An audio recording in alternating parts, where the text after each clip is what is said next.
আসসালামু আলাইকুম, সবাই কেমন আছেন? আমি আলহামদুলিল্লাহ ভালো আছি। আমি আমার বাগানে চলে আসছি। আজ কয়েকদিন বৃষ্টি হয়েছে, বাগানে ওইভাবে আসতে পারিনি। 3-4 দিন ভালোই বৃষ্টি হলো।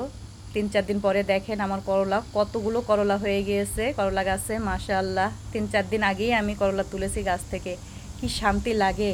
এই যে আমার করলা গাছ, মানে এত ভালো লাগে করলা দেখলে। আর আল্লাহ এত ফলন দিয়েছে, আলহামদুলিল্লাহ, কি বলবো।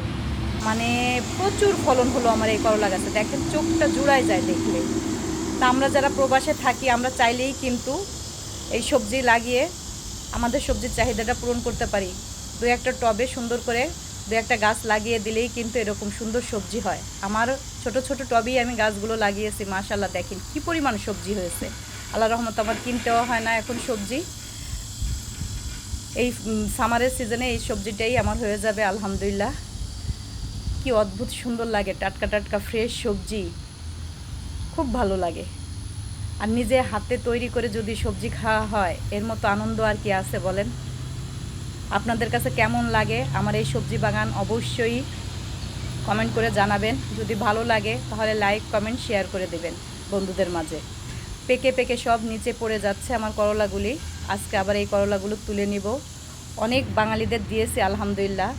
শান্তিই লাগে অন্যরকম দিতে পারলে।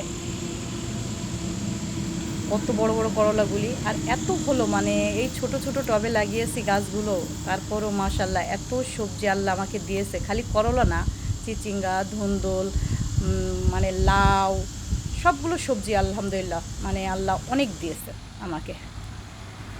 ওই কি শান্তি লাগে দেখেন, ছোট বড় সব ধরনের আছে, মানে দেখলেই শান্তি লাগে শুধু। কমেন্ট করে জানাবেন কেমন লাগে আপনাদের।